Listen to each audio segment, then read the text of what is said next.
ગુજરાતની સ્થાપના પહેલા વર્ષ 1949માં જે બહુહેતુક યોજનાનો પાયો નખાયો હતો તે આજે સમગ્ર દક્ષિણ ગુજરાતની જીવાદોરી બની છે। તાપી જિલ્લાના સોનગઢ તાલુકાના ઉકાઈ ગામે આવેલી ઉકાઈ કાકરાપાર બહુહેતુક યોજના રાજ્યની સૌથી જૂની અને બીજી સૌથી મોટી જળ યોજનાઓમાંથી એક છે।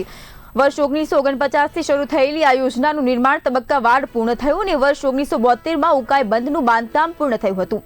વર્ષ 1973માં પ્રથમ વખત ઉકાઈ જળાશયમાં પાણી ભરવામાં આવ્યું હતું અને લગભગ 600 ચોરસ કિલોમીટરમાં પથરાયેલા આ જળાશયની કુલ સંગ્રહ ક્ષમતા 7497 મિલિયન ઘન મીટર છે। જ્યારે આ યોજના હેઠળ 3,31,000 વધુ હેક્ટર વિસ્તારમાં સિંચાઈનો લાભ મળે છે। ઉકાઈ યોજનાની સુરત, તાપી, નવસારી, વલસાડ અને ભરૂચ સહિતના જિલ્લાઓની ખેતીની સિંચાઈનું પાણી મળે છે। સાથે જ Ukai thermal power plant, hydro power plant અને કાકરાપાર અણુ મથક માટે પણ પાણીનો પુરવઠો કરવામાં આવે છે। આ ઉપરાંત દક્ષિણ ગુજરાતના અનેક શહેરો અને ઔદ્યોગિક એકમો માટે પીવાનું પાણી અને ઔદ્યોગિક પાણી પૂરું પાડવામાં ઉકાઈ યોજનાની મહત્વપૂર્ણ ભૂમિકા છે। પૂર નિયંત્રણ, સિંચાઈ, પીવાનું પાણી, વીજ ઉત્પાદન અને ઔદ્યોગિક વિકાસ આ તમામ ક્ષેત્રોમાં ઉકાઈ કાકરાપાર યોજના મહત્વની કડી બની છે।